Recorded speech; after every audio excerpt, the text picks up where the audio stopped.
Florida's condos were never just square footage. They were status, leverage, freedom, a clean symbol of the American dream you could touch. Ocean views, no state income tax, winter mornings without scraping ice off a windshield, a key in your pocket that said you made it. In 2026, that symbol is breaking in public. This is not a slow, polite cooling. It's not a normal seasonal dip or a manageable pullback that resets in a few quarters. In city after city, the Florida condo market is doing something far more violent to expectations. It's repricing the entire idea of condo ownership in real time. Owners aren't watching values soften. They're watching equity vanish, 25% down, 30% down, in pockets where fear and financing collide even deeper. And the most brutal part is that the price drop isn't the whole story. The price is what people see. The carrying costs are what people feel. The price can fall and the bills still rise. In fact, that's exactly what's happening. Retirees who thought they locked in a calm, predictable life are getting hit with a triple punch. Insurance premiums that have doubled or tripled, 4- and 5-figure special assessments that arrive like surprise tax bills, and HOA fees that climb to cover inspections, reserves, repairs, and compliance. Boards that spent years delaying tough decisions are now forced to do everything at once because the state, the insurers, and the laws are no longer letting them kick the can. Inventory is swelling. For sale signs linger. Identical units in the same building compete like used cars on the same lot, except every month they sit, the owner bleeds. And when rates hover around 7%, buyers don't shop with optimism. They shop with suspicion. They ask about reserves before they ask about views. They ask about insurance before they ask about finishes. They ask whether the building is financeable at all. In many buildings, we've reached the tipping point nobody wants to say out loud. It costs more to hold the condo than the condo can reasonably earn in rent. That's when a dream becomes a stress test. And stress tests don't care about your intentions. They measure endurance. This is Across US 4. If you want honest cinematic breakdowns of housing markets that start breaking quietly before the headlines catch up, subscribe right now. Because what's happening in Florida, condos, isn't just a correction. It's a structural reset. One driven by rising ownership costs, tougher rules, climate risk, and the buyer exodus that follows when the math stops working. Today, we're counting down 10 Florida cities where the condo market is in serious trouble in 2026. Stay with us through number 1, because the last city on this list was once marketed as one of the safest bets in the state. Now, the numbers and the lived experience tell a very different story. Let's begin. Number 10, Sarasota. Sarasota was the showcase. White sand, a polished art scene, glass towers along the bay, the kind of place that sold itself as refined coastal living. For years, the message was simple: pay what you have to pay. Sarasota holds value. Sarasota doesn't break. In 2026, Sarasota is breaking expectations. Units that traded around $600,000 in 2022 are struggling to command anywhere near $420,000. That's roughly a 30% drop from peaks that felt untouchable. Inventory has jumped hard. Listings stack up, days on market stretch. And in a condo building, when you have 5 versions of the same floor plan competing at the same time, supply is not abstract. It's visible. But Sarasota's real problem isn't just price. It's the bills underneath the price. Insurance premiums that once hovered around a few thousand a year now arrive at numbers that make owners stare, sometimes closer to 5 figures than anyone expected. Reserve requirements and structural safety rules push HOA dues into the kind of territory where a monthly statement looks like a second mortgage. In some buildings, owners are paying 4 figures a month just to keep the lights on in the common areas and the reserves funded, and then come the assessments: concrete restoration, roof projects, waterproofing, compliance work. $20,000, $30,000, $50,000 per unit. The kind of numbers that don't just sting, they change people's lives. Retirees on fixed incomes don't have a clean solution for that. Some borrow, some sell into a falling market. Some hold on and pray the board can stretch timelines. Investors run the numbers and discover the yield has collapsed.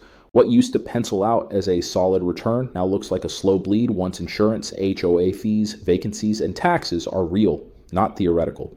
Sarasota still has beaches and galleries. What it lost is the illusion that condo prices and ownership costs only move in one direction. Number 9, Bradenton. Bradenton was the bargain sibling up the road. Slightly lower prices, slightly less attention, many of the same coastal advantages. During the boom, it worked. Buyers felt smart, investors felt early. In 2026, the bargain is under stress. Condos that pushed toward $400,000 during the frenzy have slid toward the high $200,000 in many cases. Listings pile up. And the same story repeats because the same forces are operating. HOA dues that used to be manageable now land in ranges that force people to rethink the entire purchase. Insurance bills that used to feel like an annoyance now feel like an annual emergency. Layer those costs onto a mortgage at today's rates, and the monthly number climbs into territory where renting looks cheaper, safer, and more predictable. Investors see short-term rentals soften as supply overwhelms demand. Occupancy drifts down, nightly rates get pressured. Pre-construction buyers hesitate at closing because taking the keys means taking the liability. Bradenton's lesson is simple. When insurance, HOA fees, and interest rates rise together, lower price doesn't automatically mean safe. Number 8, Daytona Beach. Daytona sold itself as the budget beach play. Ocean views without South Florida pricing. A middle-class version of coastal ownership. During the boom, investors and second home buyers piled in and pushed prices into the low $200,000. In 2026, many of those units trade closer to the mid to high $100,000s, 20 to 30% below peak, while listings multiply and identical units compete for fewer qualified buyers. The real shock hits when owners open the monthly statement. Older towers near the water face rising insurance costs. HOA dues climb as boards respond to reserve rules, inspections, and long-delayed repairs. Special assessments stack on top when concrete and structural work can't be postponed. For fixed-income owners, that combination is punishing. Some cut back everywhere else to keep the unit. Others list just to escape the next round of charges. Investors learn that Daytona's short-term rental market is crowded and condos compete with hotels and other units along the beach. Occupancy slips, nightly rates soften. Long-term rents don't climb fast enough to cover the new cost structure. Walk the beachfront, and the market's mood is obvious. Clusters of for sale signs, units sitting for months, contracts falling apart after financing or inspection issues, then relisting at lower prices. Daytona still has the ocean. What it no longer has is a condo market that can pretend the ocean automatically makes the math work. Number 7, Orlando. Orlando's condo market was supposed to be protected by demand, theme parks, conventions, and a steady stream of visitors. During the boom, towers sprouted near key corridors and prices climbed. In 2026, Orlando is learning the difference between demand and profitable demand. Inventory is heavy. Thousands of units sit, and the short-term rental rush overshot the real booking base. When too many owners tried the same strategy, nightly rates got squeezed and occupancy weakened. HOA fees in many buildings are no longer small. Insurance costs rose, ad taxes and financing, and monthly ownership costs climb into numbers that don't make sense next to local wages. And Orlando has another issue many buyers ignored for too long. Water doesn't just punish coastlines. Flooding, drainage problems, and weather-related damage can turn inland safety into a myth. Mandatory disclosures and cautious underwriting change appraisals and buyer behavior fast. It's not magic, it's risk management, and lenders are paid to be cold. Orlando's story is a warning. Tourism is powerful, but it can't outwork bad math. Number 6, Tampa. Tampa's rise was swift. Remote workers, tech momentum, a skyline that looked like a promise. During the boom, the story felt unstoppable. In 2026, Tampa is still growing on paper. But the condo market is dealing with realities that don't care about skyline photos. Flood zone concerns are sharper. Insurance premiums have jumped.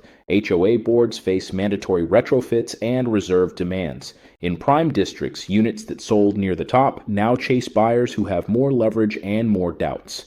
Lenders scrutinize buildings harder, and if a property is considered high risk, financing gets tougher or disappears. In neighborhoods like Channelside and other waterfront pockets, you can see the market's fatigue. Units sitting, price reductions, sellers offering concessions, buyers hesitating. Jobs are still here. The optimism that ignored risk is not. Tampa's message is blunt. Growth doesn't cancel climate exposure or insurance shock. When the cost to own outpaces the benefit to own, buyers step back. Number 5, Jacksonville. Jacksonville carried the reputation of the steady Florida city, diverse economy, military presence, logistics, and a more modest, lower cost of living than the southern metros. That reputation attracted locals and investors who wanted Florida upside without Florida chaos.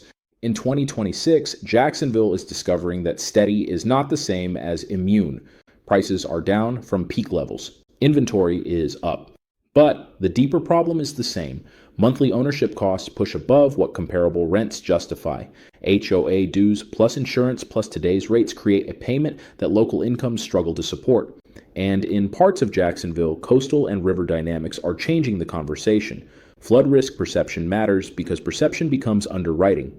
Underwriting becomes financing. Financing becomes demand.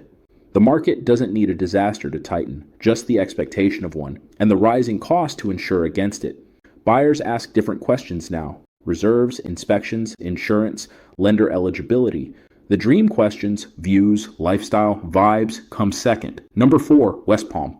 Beach. West Palm wore the new Miami label with pride. New towers, luxury branding, a wave of money that pushed prices into territory that would have sounded ridiculous a decade earlier. In 2026, the luxury story hits its limit. Values have slipped from their peaks. Inventory is heavier. But the bigger issue is that luxury ownership costs are no longer just high. They're unpredictable. Insurance can jump, HOA fees can climb, assessments can arrive with numbers that don't care who you are or what you planned. What changes the market here is not the presence of wealthy buyers, it's the disappearance of careless buyers. Even high net worth people don't like writing checks into uncertainty. They want engineering clarity, reserve strength, insurance stability, and if they don't see it, they demand discounts or they walk. West Palm isn't losing prestige overnight, it's losing the assumption that prestige alone can defy the math. Number 3, St. Petersburg. St. Pete's waterfront and arts culture drew retirees, remote workers, and people who wanted coastal living without Miami intensity. It felt livable. It felt real. In 2026, St. Pete's condo market is a battleground of engineers, appraisers, attorneys, and HOA meetings that run long because nobody likes the agenda. Insurance costs rose, reserve requirements tightened, assessments climbed, and buyers have become aggressive negotiators because they know the risk is not just purchase price. It's what the building will demand later. Some owners can't sell without taking a loss. Some can't rent profitably. That's when you get the quiet exodus. People packing their lives and moving inland or out of state, not because they hate Florida, but because Florida's condo cost structure no longer fits their reality.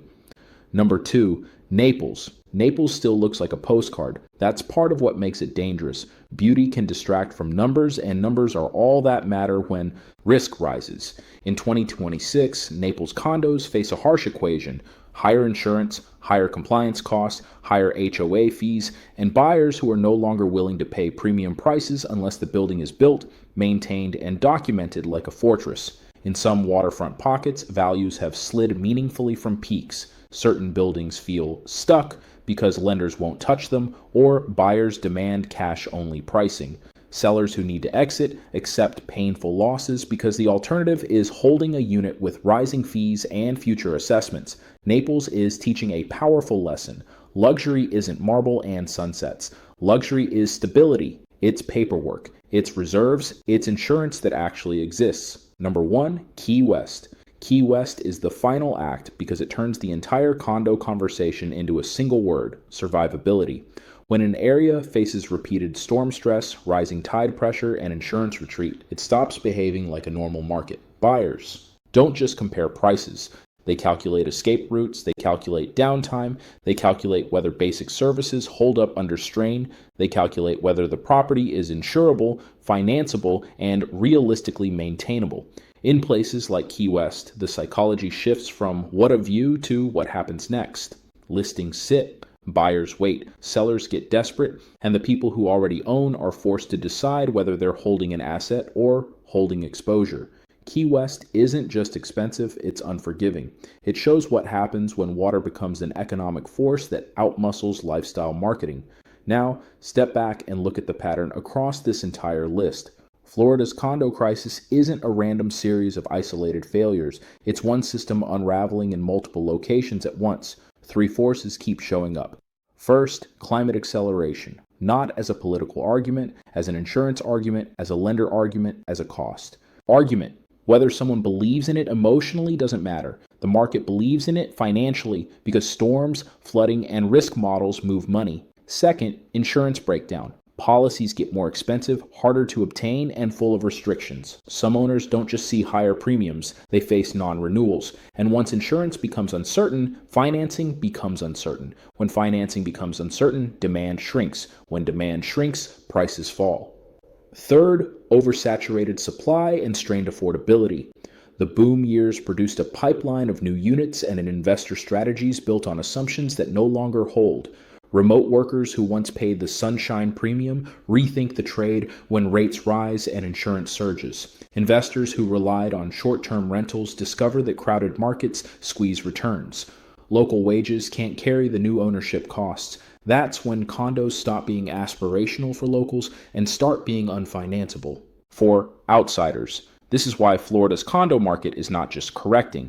It's being repriced based on resilience. In 2026, the market doesn't reward beauty the way it used to. It rewards durability. It rewards strong reserves. It rewards buildings with solid engineering reports, clear inspection histories, and a financial structure that can absorb shocks. It rewards elevation, mitigation, compliance, and competent management. It rewards reality. If you're thinking about buying in this environment, you do not shop like a tourist. You shop like a man protecting his future. You read the condo docs like you're buying a business. You study reserves, budgets, and upcoming projects. You ask what work is due in the next 5 to 10 years and how it will be paid. You demand the insurance history, not just the current premium. You ask whether the building is financeable, and if it's not, you assume your resale market will be smaller and harsher. You compare total monthly carry against conservative rent assumptions, not optimistic ones. You look at risk the way insurers and lenders look at risk because they are writing the rules now. And if you're selling, you don't wait for the perfect buyer. In a repricing market, time is not neutral. Every month has a cost, and every month can bring new rules, new premiums, new assessments, and new buyer hesitation. The longer you pretend it's 2022, the more expensive reality becomes. Florida's condo crash isn't an endpoint, it's a reckoning. What once felt like a clean investment is now a complicated liability measured in flood zones, insurance terms, reserve balances, and the ability of a building to survive stress without bankrupting its owners. The bargains can be real. So can the consequences. Buying low only works if you understand what you're buying into. Selling smart only works if you accept what the market is pricing now. Not dreams, not views, resilience. Don't chase the view. Chase the structure. Chase the documents. Chase the truth that shows up in budgets and engineering reports, not brochures and listing photos. Because the data doesn't lie, the bills don't negotiate, and the tide doesn't wait. If you want more breakdowns like this from Across US 4, markets cracking before the mainstream admits it, subscribe and turn on notifications. In the next videos, we'll cover where the fear is creating real opportunity and where the next pressure points are already forming. Your home or your investment property is more than an address. It's a long-term bet on how a place behaves under stress. And in 2026, Florida condos are showing us exactly what stress reveals.